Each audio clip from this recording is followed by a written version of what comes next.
Apa lapak lapak sadat panetep panotokumu, yang artinya kita tetap harus berada di dalam jalur agama. Kalau sudah semacam ini maka akan luar biasa hasilnya. Lintang wengi. Assalamualaikum warahmatullahi wabarakatuh. Salam sejahtera untuk kita semuanya. Rahayu, rahayu, rahayu. Pada kesempatan kali ini bahasan kita adalah mengenai tema sedulur papat limo pancer.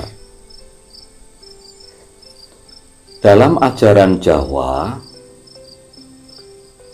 sedulur papat limo pancer ini sangat penting sekali untuk kita ketahui.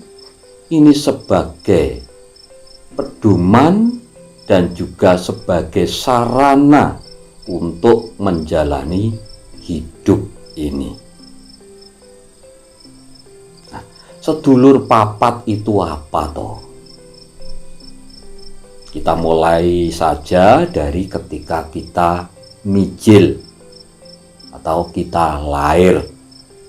Nah, dalam Jawa ada sebutan kakang kawah, adi ari-ari, getih lan puser. Nah, inilah sedulur papat. Kakang kawah, adi ari-ari, getih lan puser. Jadi urutannya begini. Ketika kita lahir dari rahim orang tua kita, itu adalah yang keluar kawah atau air ketuban dulu. Jadi kawah itu air ketuban. Itu dulu. Makanya kita sebut kakang. Jadi kakak. Kakang. Kemudian setelah itu baru si jabang bayi, si konang jabang bayi, atau kita yang lahir. Setelah itu baru getih. Ya, jadi ari-arinya itu dari bayi, ari-arinya juga kelihatan ari-ari, terus getih atau darah, dan puser atau plasenta. Itu urut-urutannya ketika kita lahir. Dan ini mempunyai peran masing-masing. Tanpa adanya air ketuban tadi, ari-ari, darah dan puser, manusia di dalam kandungan si ibu tidak akan bisa hidup. Dan ketika lahir, daya atau energi atau daya daripada sedulur papat itu tadi akan selalu mengikuti kita. Kita sadar ataupun tidak, kita terima ataupun tidak, saudara kita empat atau sedulur papat itu tadi pasti akan selalu mengikuti kita dan akan selalu mendampingi kita. Nah, terus kenapa? Karena empat unsur itu tadi, empat saudara kita itu tadi mempunyai peran yang sangat besar.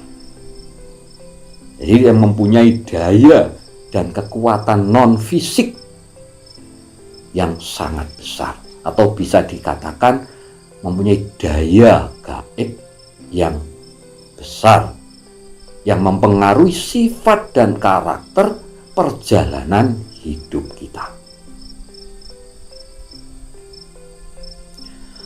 Nah, kekuatannya seperti apa? Kekuatan sedulur papat itu ya tergantung daripada asal mulanya.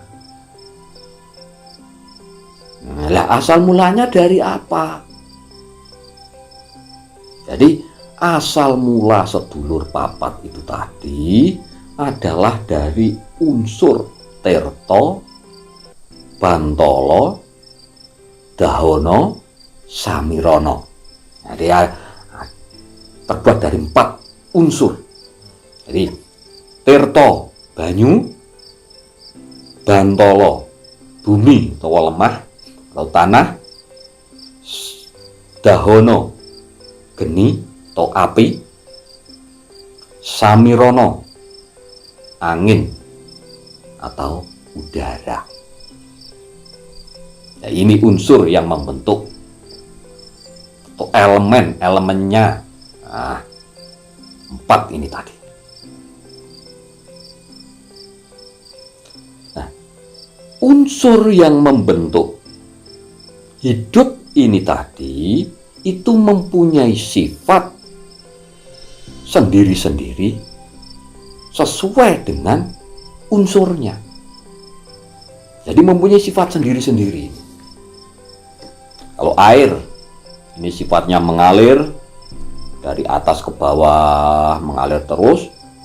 Kemudian kalau ada cekungan, ini penuh dulu baru tenang, baru berhenti.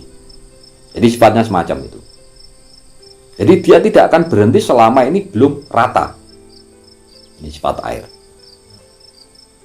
Kemudian yang sifatnya tanah atau bumi, ini sifatnya adalah kuat. Nah, ini ditempati orang seluruh dunia saja kuat. Sentoso. Kemudian sabar, diinjak-injak, nuwun sewu, diberi dikencingi, diberaki, diam saja. Bahkan justru akan menumbuhkan tanaman-tanaman yang sangat bermanfaat. Artinya adalah memberi tanpa pamrih. Inilah sifat daripada bumi atau tanah.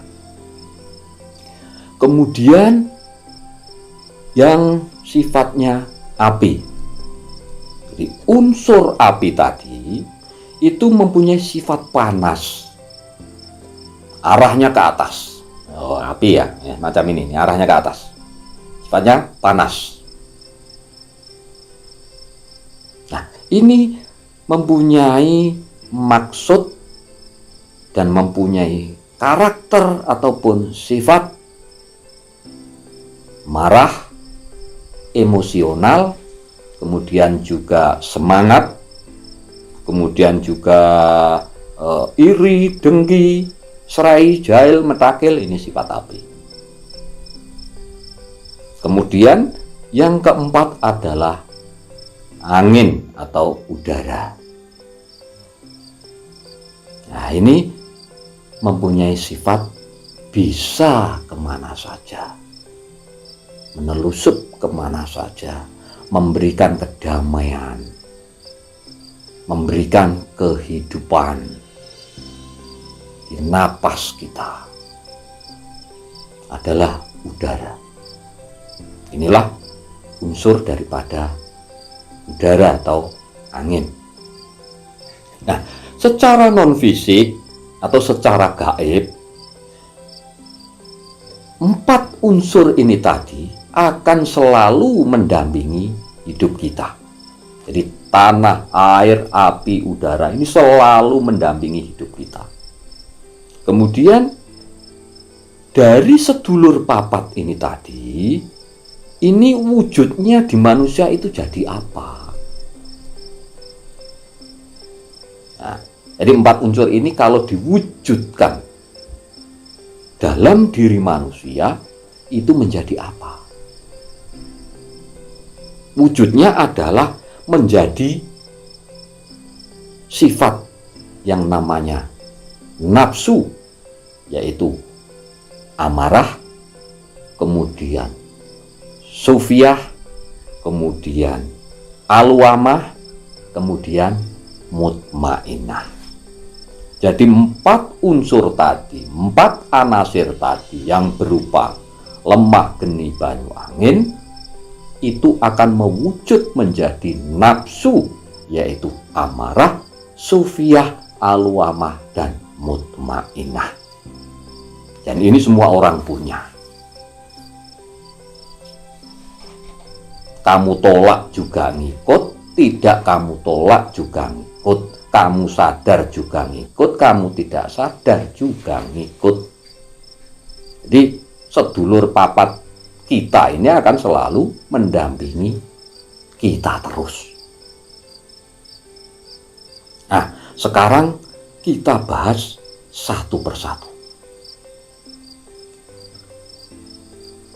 Sedulur papat tadi yang mengejawantah menjadi 4 sifat, yaitu amarah, sufiyah, alwamah, dan mutmainah itu tadi, kita bahas satu persatu. Yang pertama, amarah. Jadi amarah tadi adalah kejadiannya dari api, kemudian cenderung selalu ke atas, warnanya merah, yang artinya adalah emosional, panas, semangat, kemudian iri, dengki, serai, jahil, metakil. Itulah sifat-sifat yang ditimbulkan oleh api atau sifat amarah. Jadi mau ngejawantahnya adalah menjadi itu tadi. Kemudian masuknya dari mana? Unsur amarah ini masuknya adalah lewat telinga. Nah, contohnya begini. Seumpama panjenengan dirasani orang jelek. Ini merah, ini telinga ini merah. Akhirnya apa? Kita marah. Setelah marah, mangkel, dendam, emosi. Nah, itulah berarti unsur api lewatnya di telinga. Lah supaya tidak menjadi marah, ya jangan didengarkan. Nah, kemudian yang kedua, sufiyah. Kita bahas yang sufiyah. Sufiyah ini adalah warnanya kuning. Lewatnya mata, penglihatan. Ini gampang menipu mata itu. Coba lihat gunung, kelihatannya dari kejauhan jauh. Ya, dari kejauhan itu kelihatannya kan indah itu kalau gunung, seri gunung. Kalau kita lihat, jadi banyak menipu mata ini sebenarnya. Dari kejauhan kelihatan bagus, indah. Setelah didekati, walah batu, goa, ceruk, bukit, tidak karu-karuan. Nah, itulah mata banyak menipu. Itu sifat sufiyah. Ini sifatnya biasanya itu kepengen lihat yang bagus-bagus, yang indah-indah, yang cantik, kemudian gemerlapnya dunia. Itulah berarti nafsu sufiyah, lewatnya mata. Nah, supaya tidak begitu ya, jangan dilihat. Nanti ada caranya tersendiri. Nah, kita bahas yang nomor 3, alwamah. Alwamah ini adalah warnanya hitam. Tempatnya di perut. Nah, lewatnya mana? Mulut. Ini kepinginannya, alwamah ini mangan enak, tidur kepenak, neng males. Nah, itu berarti sifat alwamah. Pengennya mangan enak, pengennya tidur enak, ya, tetapi males. Nah, itu berarti sifat alwamah. Lewatnya di mulut. Kemudian yang mutmainah, yang nomor 4. Ini warnanya putih. Ini lewatnya hidung, jadi napas. Keluar masuknya napas, ini lewat hidung. Itulah nafsu mutmainah, warnanya putih. Artinya apa? Tidak bisa bohong. Kalau kita itu mencium bau wangi, ya wangi baunya. Kita mencium bau kecut, ya kecut. Kita mencium bau badek, ya bau badek. Itu artinya jujur. Jadi sifat mutmainah itu jujur. Warnanya putih. Tempatnya adalah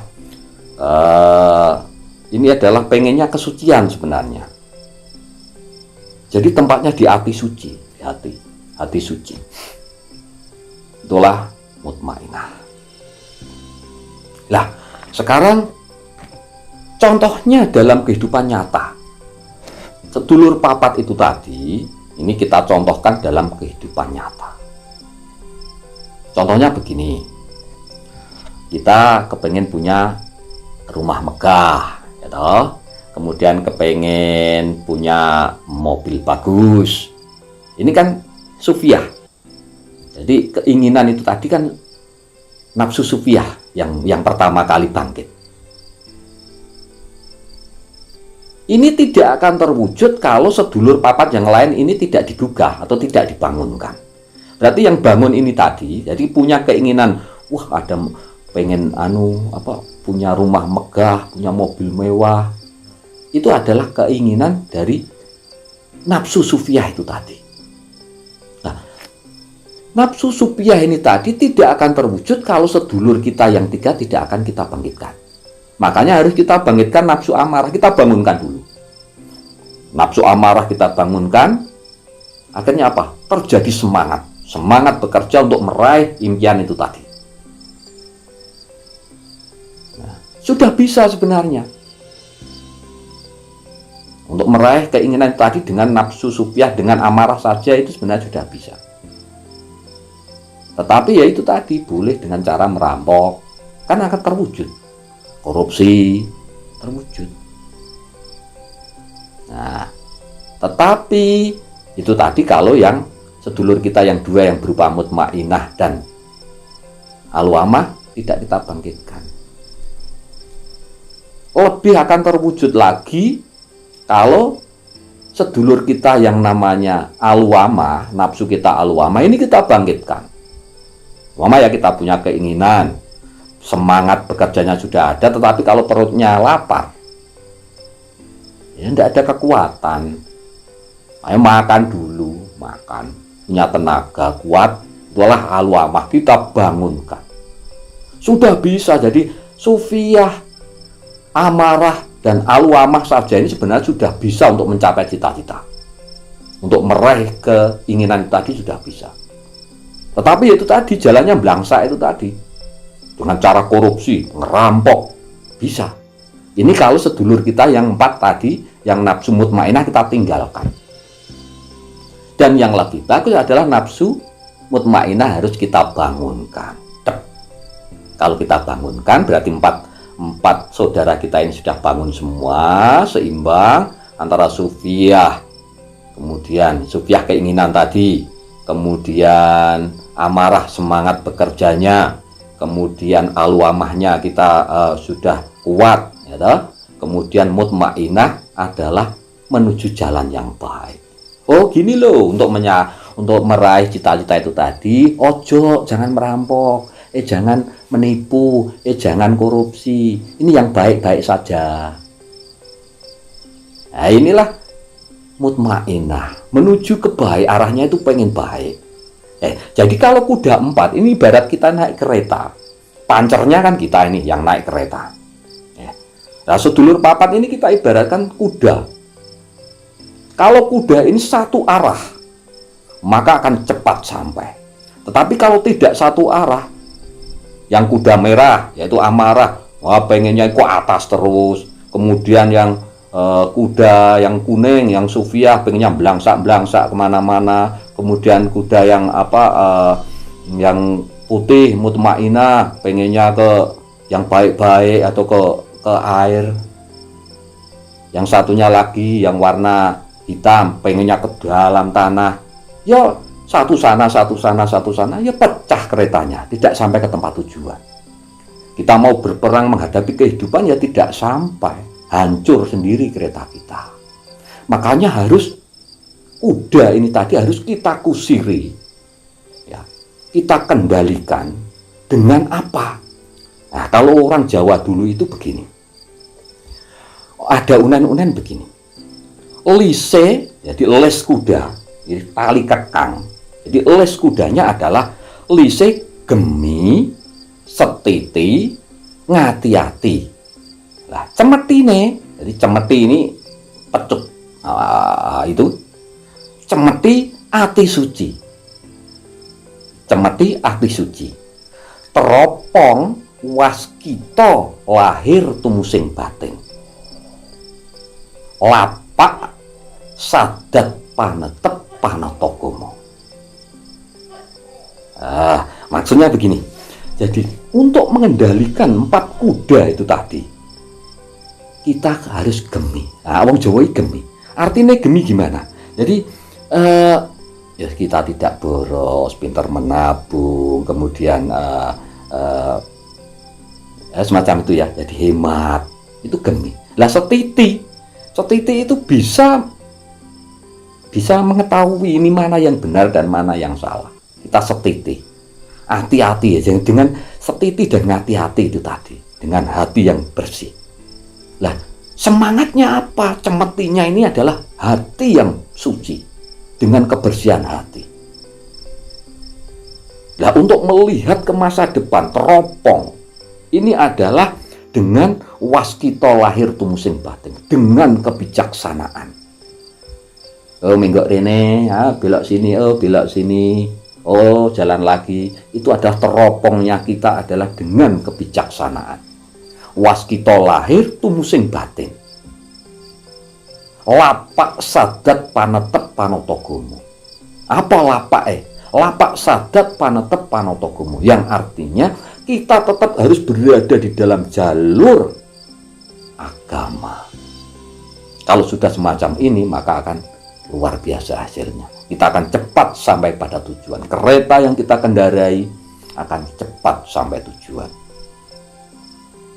Jadi sedulur kita 4 tadi yang menarik kita, amarah, sufiyah,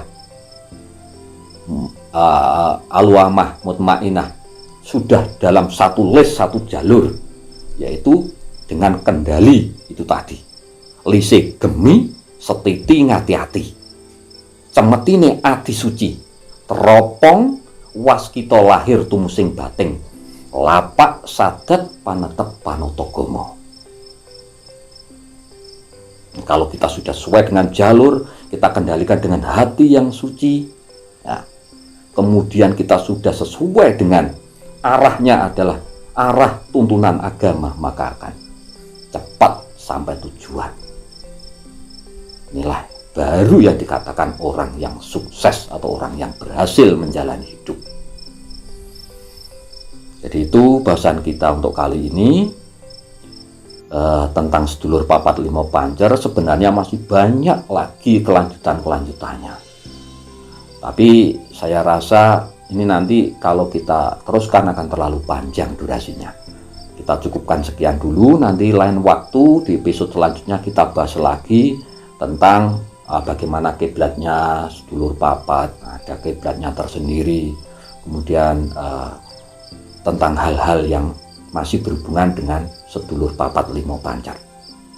Mudah-mudahan bahasan kita kali ini bermanfaat untuk kita semuanya. Dan bagi sedulur-sedulur, silahkan monggo berkomentar di kolom komentar. Sekali lagi terima kasih. Wassalamualaikum warahmatullahi wabarakatuh.